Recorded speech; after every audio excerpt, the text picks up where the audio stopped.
that's what my mom did, and then I got in trouble because I didn't take the trouble. Dude, are you serious? You got in trouble again? Yeah, hey, What's up, you guys? Hey, Welcome to Wednesday Night Live. That was totally just fake right there. That did not happen. But welcome to Wednesday Night Live. Before we get started, we got some stuff to tell you. What do we have? Yeah, we got a lot of stuff. So, you guys, if you don't already follow our social medias, which, I mean, why wouldn't you be already? But, I mean, if you're not, they're all at Vintage Students. We got an Instagram, we got a TikTok, we got a YouTube channel. So go like, subscribe, share our posts. You could even stop and share right now with your friends. And after the message, we have Zoom groups, so make sure y'all try to get into that because it's a fun time to talk with people of your group, of your small group, of your grade, and you get to talk about the message and whatever you guys want to talk about. So. Yeah, it's a great way to hang out and still build that community.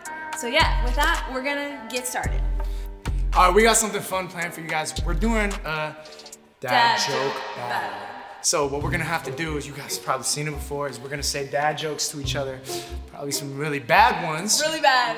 And if one of us laughs, the other person gets a point, and at the end of our dad jokes, the person with the most points wins. Yeah, so let us know in the chat, rate those dad jokes. Tell us how tough those jokes are, 1 out of 10. So yeah, we're gonna get started. Let's get it going.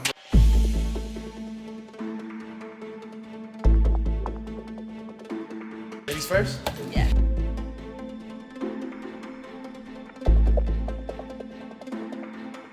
Yeah.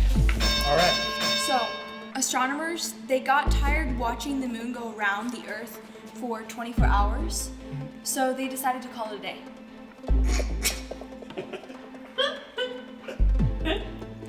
It's nice. That's a good joke. That's a good Wait, joke. I can laugh when I'm telling the joke, right? No, I'll still get a point. You can't laugh. Oh, okay. Oh, okay. Okay. So, there's this rapper and he was like giving a speech and he thanked the sidewalks. You know why he did that? Why? Because it kept him off the streets. That wasn't even funny. All right. Next joke. Because the streets are dangerous. It wasn't funny. The sidewalks keep them awful. It's my turn.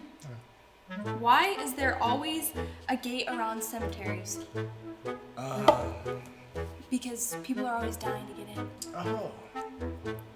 That's pretty dark. That's good. Oh, I got you. How many lips does a flower have? How many? 2 lips. Yeah, that wasn't funny. You alright? Sounds like you're choking up a little bit. Have you heard the rumor going around about butter? Okay, I shouldn't spread it. Okay. Oh, I get it. Oh, okay. Did you hear about Bruce Lee's cousin who doesn't have a wife? That's so sad. Wait, no Yeah, what? yeah, he's lonely. That's a good joke. You laughed at your own joke. That's a good joke. Oh, he's lonely. You laughed at your own joke. Alright. Okay. That's a point for me. Uh-huh. Camping is intense.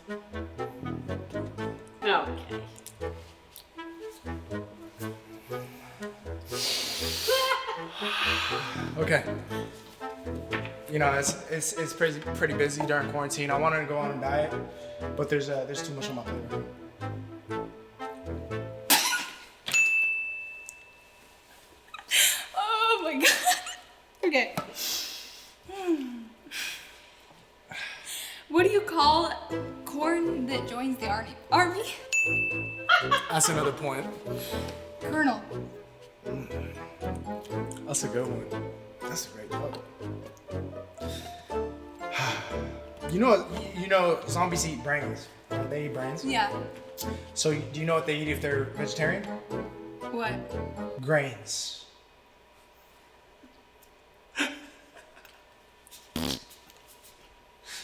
You're right. Yeah, good. I have a joke for you. Okay. So, sometimes I tuck my knees into my chest and lean forward. That's just how I roll. Why do you roll like that? It's just how I roll, man. Sideways, forward, backwards. That's pretty Did you want me to say it again so I can explain? Nah. Please, no! No! What do you call Bruce Lee's cousin who always gives exact change? What's with Bruce Lee? It doesn't matter. He's famous. What do you call Bruce Lee's cousin who always gives exact change? What? Exactly.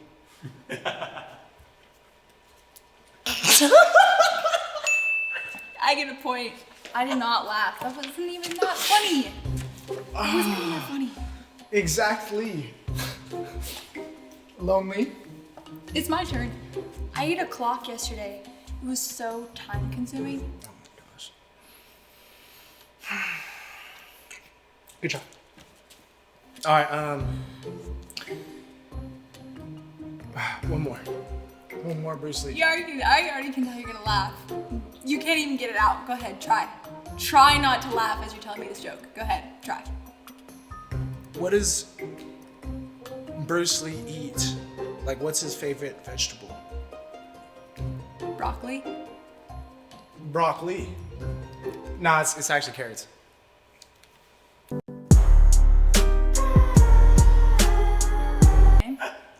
Well, that was not a very good joke. Go ahead. Why did the kid cross the playground?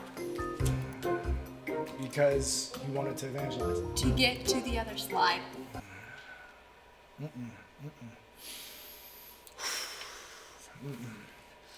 All right. What do you get when you cross the Atlantic Ocean with the Titanic? What? Halfway.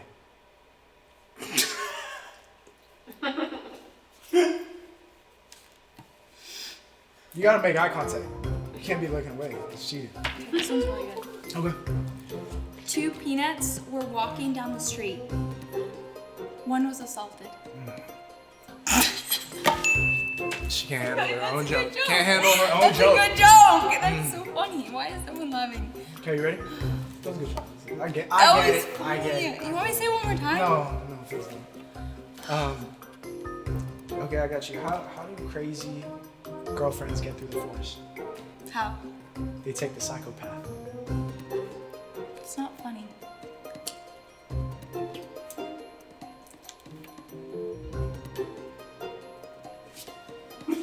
What do you call a pile of cats? What do you call a pile of cats? I don't know. What? A meowton. A meowton.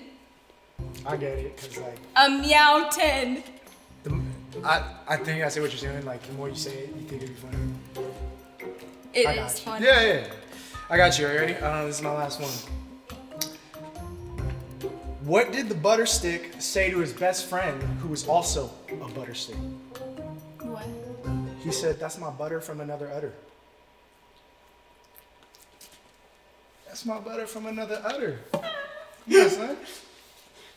That's all right. That's all right. That was a good joke. Are we done? Yeah. Do I have one more? You got one more. You got one more.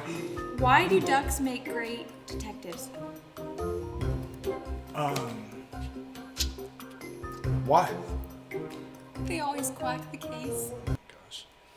Someone help her. Okay, I got one more Bruce Lee joke. One more. This is off the top. Oh no, okay. What's Bruce Lee's favorite drink? What? All right, you guys, I think that's it. I didn't laugh. I think I won. She like I silently can't. laughed. That's the point. All right, well, thank you guys for tuning in. Comment down below who did a better job of composing themselves. Obviously, the points speak for themselves. All right, see you guys next time. Tonight we have Maddie with us. Hey! Thanks for being on tonight. How's quarantine been going for you? It's been going pretty good. I've been hanging out with my family and just like having some really good family bonding time, which has been nice. Yeah, same for me. It's been a lot of like quality time with my family, which is super important.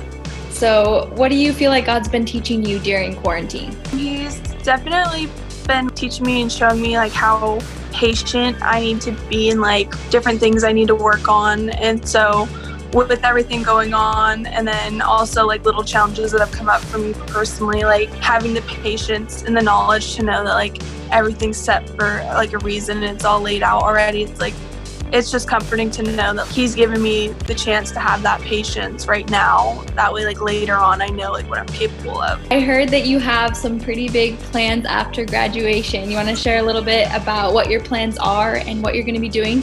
Yeah, so I'd say within the last month or two, I've decided that I'm going to enlist in the Air Force. And what that means is I'm basically leaving for my basic training within July or August of this year to start my career there. And at the moment, I don't have my job picked for me yet. However, within the list that I gave, I have the opportunity to leave like within the first week of July, which would be prior to my birthday. So a lot of big jumps. So What is it that led you to make that choice? it was kind of just a calling. I was all set up to play softball at Folsom Lake, and I was getting ready to set up all my classes and like get ready for college, but I couldn't call the administrator and set up my classes because something was just like, this isn't for you right now. And so within a span of like 3 days, I had set up my military entrance program meeting with my recruiter, and I technically like said goodbye to FLC, and it was kind of just a gut instinct having the opportunity to do that now, especially with the coronavirus, and just seeing how that can impact me right now is definitely just an in the moment, like this is what I need to be doing. Sounds like you're really sure about it, like you know that God is leading you in this direction, which is exciting. God definitely is going to do some really big things. How do you want to integrate your faith in this choice?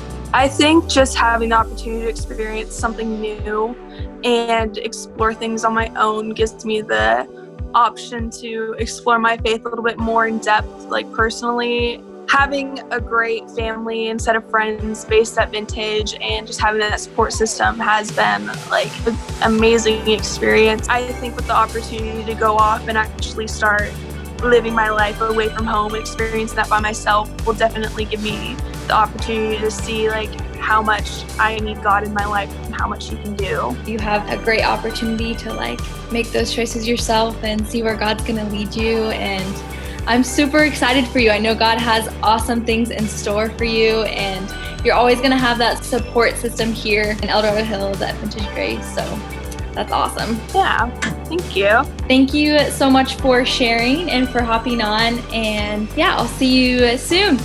Yeah, of course. What's up, guys? My name is Jake. This is Claire. We're going to be singing some worship for you guys. It's called King of Kings.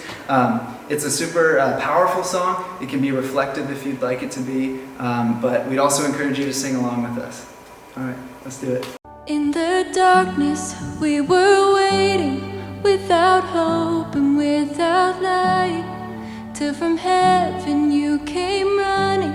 There was mercy in your eyes, to fulfill the law and prophets. To a virgin came the word, from a throne of endless glory to a cradle in the dirt.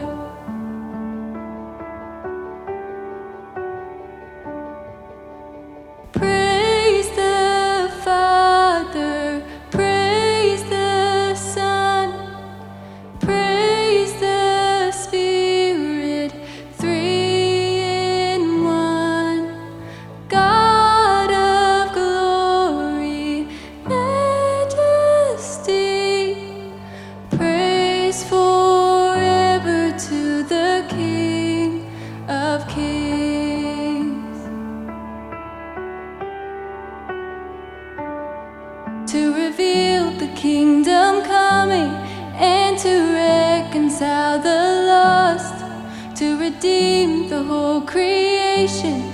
You did not despise the cross, for even in your suffering you saw to the other side, knowing this was our salvation. Jesus, for our sake you died.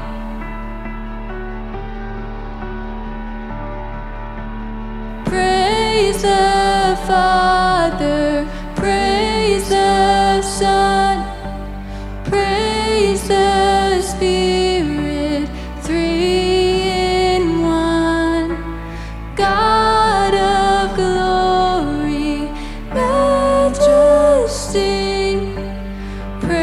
Praise forever to the King of Kings. The morning that you rose, all of heaven held its breath, till that stone was moved for good, for the Lamb had conquered death. And the dead rose from their tombs, and the angels stood in awe, for the souls of all who'd come to the Father are restored. And the church of Christ was born, then the Spirit lit the flame. Now this gospel truth of old shall not kneel and shall not faint. By his blood and in his name, in his freedom I am free. For the love of Jesus Christ, who has resurrected me.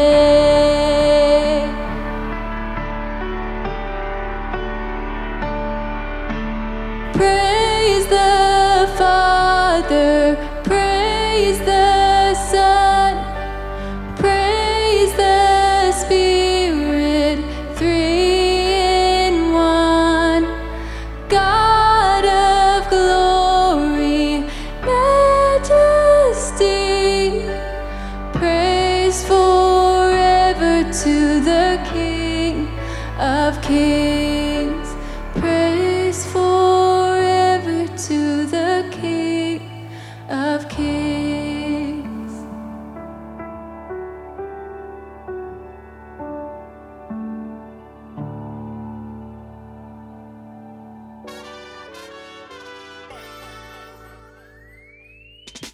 I was walking out of one of my favorite coffee shops in Southern California after grabbing a little gift for my wife while I was on a trip. I go outside, and when I was out there, I was waiting for my lift.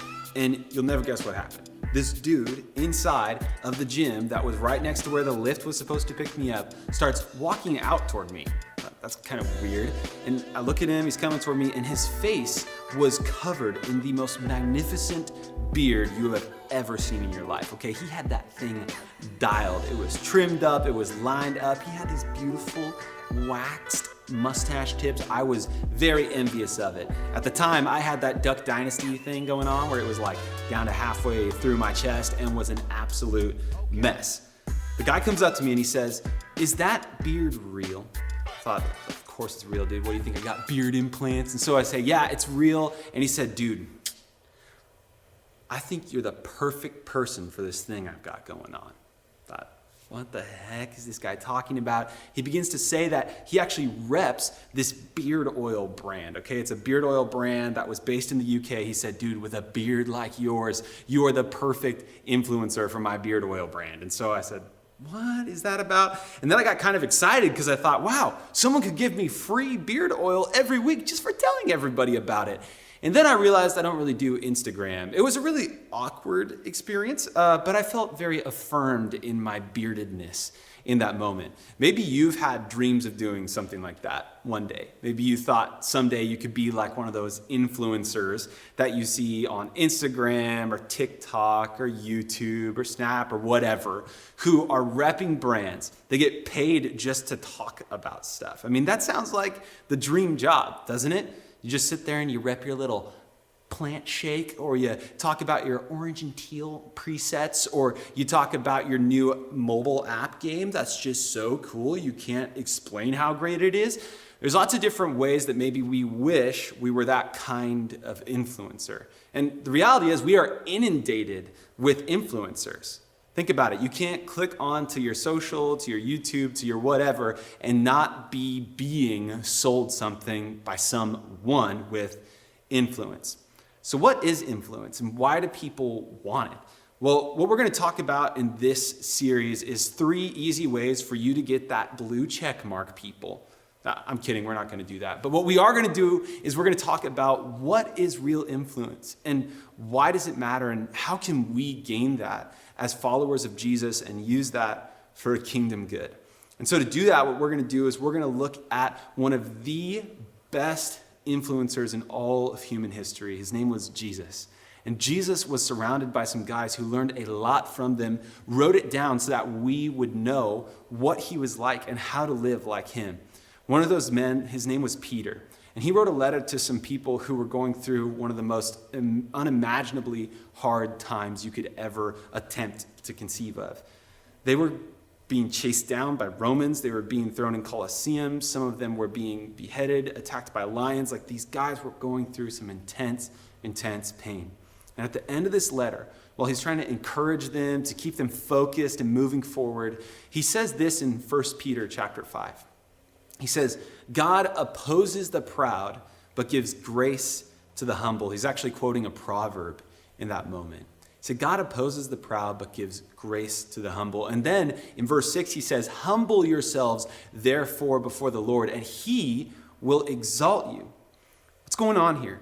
Well, Peter's trying to encourage the people who loved and followed Jesus to stay humble, even in the midst of such a hard and trying time. He said, you need to stay humble. Why? Well, first of all, God opposes the proud. I mean, can you think of some proud people? I don't know. Think of some of those YouTubers that, I don't know, happen to walk into some terrible situations and lose their influence. Or some of those YouTubers who are constantly trying to sell things to people. They become something like a self-promoter. They're about themselves. They talk about themselves. They want you to follow them. You want them to buy their merch, right? These kinds of people can become self-promoting. And self-promoting is by very definition being proud or being prideful. And what God says is that he actually opposes the proud. Now, I don't know about you, but I would not want God not on my side. You follow? Okay? And so he says, God opposes the proud, but he's going to give grace to the humble. What is that grace? Well, you see, for those people who are humble, who get a right view of themselves and a right view of God, what God does is he gives them grace. In fact, it says in verse 6 that he's going to exalt them. Now, what is exaltation? We don't really use that word a whole lot these days, right? We don't talk about being exalted on Instagram or being exalted on TikTok, but that's actually what people are kind of after. Okay, to be exalted is to be lifted up, to be made high. So think higher views, think more comments, more likes, more shares, right? People desire that. Even with a platform like TikTok, where it seems like people can get famous overnight for just eating a bowl of cereal. You know who I'm talking about. Okay, look. We can be so driven sometimes by being exalted in the world's eyes, by having influence in the world's eyes, and miss out on the kind of kingdom influence that God wants us to have. He wants us to have an influence that comes from him, and an influence that points people to him, not proud and self-promoting, but one that is humble and that ultimately will lead to us being lifted up by God. We get verified by God, because that's what's ultimately going to matter in our lives at the end of the day. He says he opposes the proud and gives grace to the humble. In verse 7, it says this, to cast all of your cares and anxieties on him because he will care for you. Now, this idea is tightly linked to this issue of humility, pride, exaltation. Casting your cares and anxiety on God seems to be the way in which we exemplify humility. How so? Well, if you're anxious and focused on yourself, maybe being self-promoting or trying to control your life and all of the outcomes, what that is that's actually a form of pride. That's saying, I know better than God. Whatever situation you're in, whatever level of influence you have, whatever friends you're surrounded by, whatever you're doing right now, if you care more about controlling that outcome than what God has for you in that situation, that's a form of pride. But instead, what Peter encourages these people to do as they're reading this letter is he says, cast your cares and anxiety on God because God cares for you. God cares for you. Right now, like wherever you're sitting, wherever you're watching this right now, God cares for you personally. And what he's invited you to do is to humble yourself, to lay down any desires of being self-promoting, of being self-gratifying or self-glorifying, and to say, you know what? I'm going to die to myself, and I'm going to live for Jesus. And when we do that, what happens is he exalts us in a kingdom way. And so my encouragement for you guys tonight, as we just kind of start this subject of being an influencer, we're going to talk about this for a few more weeks. But when you think about influence, which is the ability to impact or change the way people think, feel, or do things. If you think about influence like that, what kind of influence do you want to have? Do you want to have the kind of influence that's based off of self-promotion and just trying to build your following and get that blue check mark and make that money, secure the bag by just talking about products? Or do you want the kind of influence that's going to be lasting, that's based off of humility? Because the key to influence is humility in a kingdom way. Guys, we love you. We're for you, and we can't wait to see you soon. We can't wait to be together again. But in the meantime, go Zoom it up. Hang out with your people. Say what's up on that Zoom call. We miss you. We love you. We're for you. We'll see you soon.